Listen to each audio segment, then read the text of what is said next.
The Confederation rescue team arrived at the crash site. Within 72 hours, the diplomatic crew, 3 species, all critical condition, were alive. Impossible. Then they saw why. The humans had built them a shelter, with scrap metal and their bare hands, in 1.2 gravity, while breathing corrosive oxygen. The rescue commander's report was 6 words. Humanity is not a discovery. It's a weapon. Ambassador Vexthar's crystalline scales had cracked, as Serenity's promise tore through Earth's atmosphere.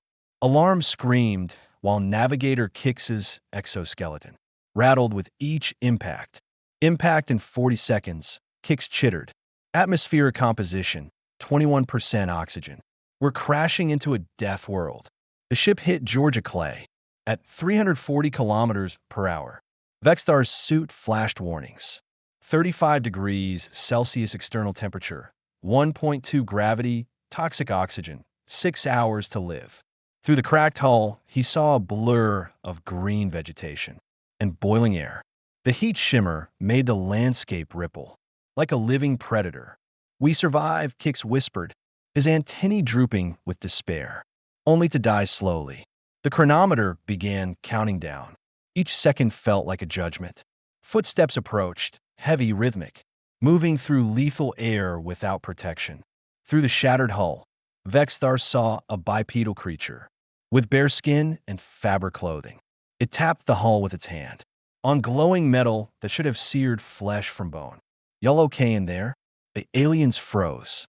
The being's voice was calm, almost casual, southern drawl carrying concern across species barriers. It should have been melting. Instead, it was concern for them. More arrived in wheeled vehicles. One, Lieutenant Dakota Pierce, wore short sleeves, moisture glistening on her skin.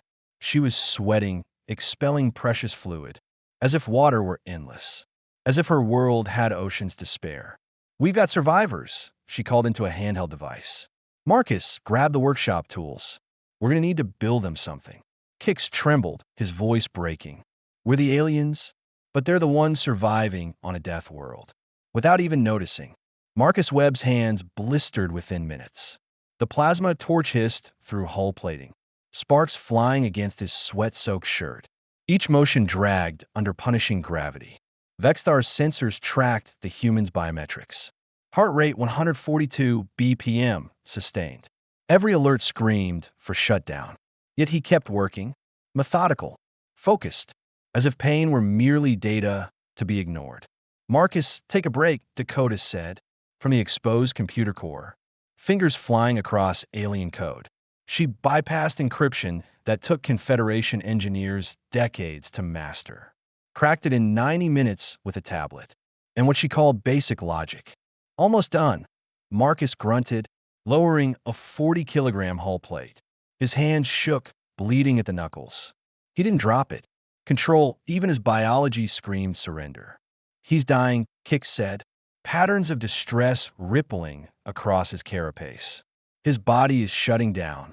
"Doctor," Moralin's bioluminescence flickered, between scientific blue and odd violet. "No, he's adapting. Watch." Marcus drank half a liter of water, in 4 long swallows, then poured the rest over his head. Steam rose from his skin. His pulse steadied, skin flushed pink, breathing evened. "Voluntary thermoregulation," Moralin whispered, her voice trembling with the weight of discovery. "He's overriding his autonomic systems, operating his biology like we operate our environmental suits. Manual control over what should be automatic." By hour 2, Dakota joined him. They hauled 70-kilogram plates, sealing fractures with adhesive tape and melted wire. Each motion was deliberate, their teamwork wordless. A species that had spent 10,000 years building in hostile conditions, now building for strangers. Vexthar watched Dakota brace the hull with her shoulder, while Marcus welded. Her legs trembled under the combined weight of metal and crushing gravity.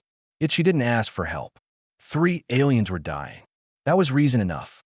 There was no debate, no hesitation.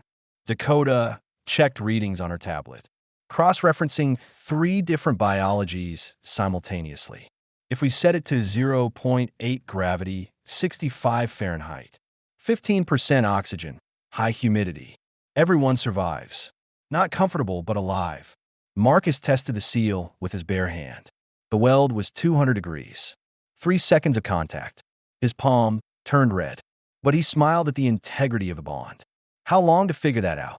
20 minutes. The rest was just hacking their computer. She said it like someone describing how they tied their shoes. She had solved a multi-species atmospheric equation, normally requiring supercomputers and xenobiology teams, in under half an hour, while breathing toxic air and sweating in killing heat. The door opened with a hiss of equalizing pressure. "Y'all ready to move?" Marcus offered his bleeding hand. Vexthar looked at his life support readout. 2 hours remaining. He took the hand. Warm, steady, strong enough to crush his crystalline bones, yet gentle in its grip. Inside, the temperature dropped to blessed coolness. Gravity eased. Oxygen fell to safe levels. Moralyn scanned the interior, her patterns pulsing with disbelief. Perfect atmospheric balance. They built a Class 4 life support environment, with scrap metal and tape. In 3 hours, Kix murmured, his voice carrying the weight of civilizational reassessment. "What takes our emergency teams?" 3 days with proper equipment. Outside, Marcus drank more water and kept working on their ship's damaged systems. No recovery period. No rest.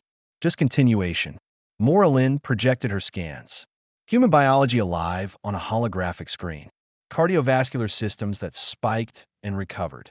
Musculature operating at sustained high capacity. Thermoregulation through chemical processes. Her database had no reference for. They're not surviving. They're thriving. This isn't a death world for them. It's baseline. Home. She compared species data. A Zentari dies in 40 minutes here. A Krill 9 in 20. A Theshan in 30. But humans? She gestured at Marcus, still welding their hull. They build. They adapt. They endure. An elderly woman, 76 Earth years, approached, carrying containers of food and water, moving through gravity. That would hospitalize Confederation elders. "Y'all make sure they're comfortable now," she said, patting Dakota's arm with weathered hands. Before walking back through the heat, a human child ran across the field, laughing, training its heart and lungs in gravity. That crippled adults of other worlds, preparing for a lifetime of operating in hell. "They're not an anomaly," Vexthar said quietly, his voice carrying the tremor of paradigm shift. "This is their species. Young, old, all adapted to what kills us." He watched Marcus wipe his hands on his pants, casual, unbothered, and realized the truth that would reshape the galaxy. Humanity didn't conquer their death world. Their death world created them. And now they were offering that hand, blistered, bleeding, impossibly strong, to the stars. Hours later, the Confederation's official rescue ship arrived. They found 3 aliens alive in a hand-built shelter, and 2 humans offering them sweet tea. First contact wasn't a diplomatic triumph. It was a warning.